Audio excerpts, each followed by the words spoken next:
আসসালামু আলাইকুম।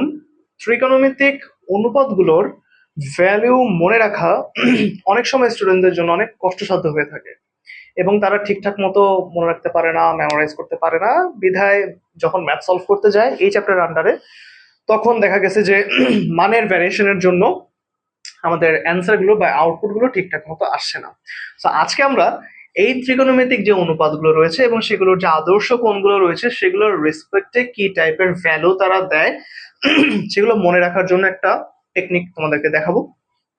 সেই টেকনিকটা তুমি যদি বুঝতে পারো তাহলে দেখবা যে আসলে এই 6টা ত্রিকোণমিতিক অনুপাতের জন্য আমি যে ভ্যালুগুলো বের করব, আর 6টা ভ্যালু করে বের করব, সেগুলো তোমাদের জন্য খুব ইজিয়ার হয়ে যাবে। তো ভাইয়াকে জাস্ট 2 মিনিট দাও, ভাইয়া তোমাদের পুরো প্রসেসটা শিখিয়ে দিচ্ছি। দেখো, যখন আমরা সাইনের ভ্যালুগুলো বের করতে যাব, তুমি আগে একটু একটা বক্স চিন্তা করবা। সাইনের ভ্যালু যখন বের করতে যাব তখন দেখো কি করি। একদম উপর থেকে নিচ পর্যন্ত 0, 1, 2, 3, 4 লিখলাম। ঠিক আছে, লিখলাম।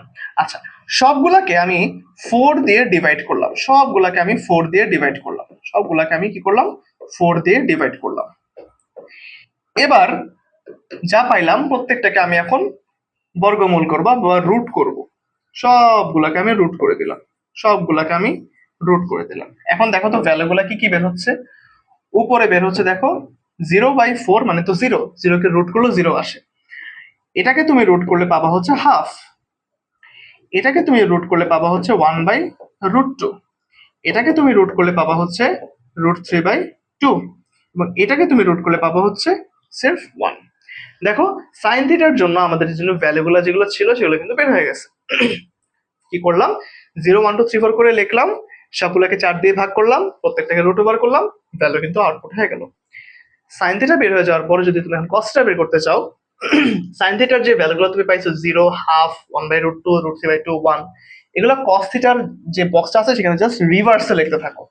মানে 0 হবে হচ্ছে একদম নিচে, হাফ হবে তার উপরে, 1/√2 হবে তার উপরে, √3/2 হবে তার উপরে, এবং একদম 1 হবে সবার উপরে। জাস্ট সাইনের রিভার্স ভ্যালুটা হচ্ছে কসের মধ্যে বসালাম। এবার তোমরা সবাই জানো যে tan theta is equal to হচ্ছে sine theta by cos theta. তো তুমি যদি tan এর ভ্যালুগুলো চাও, তুমি সাইন আর কজে যে ভ্যালুগুলো পাইছো সেগুলো জাস্ট ডিভাইড করবে একটার সাথে আরেকটা। তো 0/1 কত হবে বলো তো? 0/1 হচ্ছে কি আমাদের 0 আসবে। 30 ডিগ্রির ক্ষেত্রে তুমি যখন ডিভাইড করবা তুমি পাবা হচ্ছে 1/√3। 45 ডিগ্রির ক্ষেত্রে তুমি ডিভাইড করলে পাবা 1। 60 ডিগ্রির ক্ষেত্রে তুমি ডিভাইড করলে পাবা √3। 90 ডিগ্রির ক্ষেত্রে তুমি ডিভাইড করলে পাবা হচ্ছে আনডিফাইন্ড, বা যাকে আমরা কখনো সংজ্ঞায়িত করতে পারি না। এটা কিভাবে আসতেছে? এটা আসতেছে 1/0 ইজ ইকুয়াল টু হচ্ছে আমাদের আনডিফাইন্ড।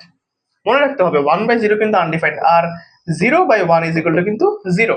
এই বেসিক জিনিসপত্রগুলো কিন্তু মাথায় রাখতে হবে। ঠিক আছে?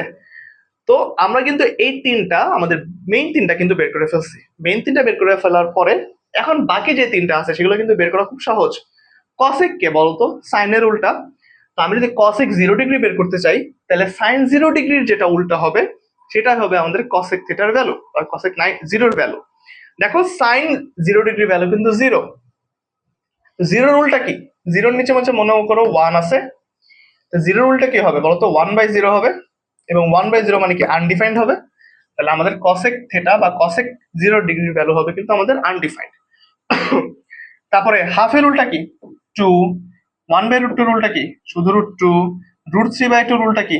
2/√3। 1 এর উল্টা কি? 1 এর উল্টা কিন্তু 1। 1 এর উল্টা কিন্তু 1। এবার আসো সেক থেটা।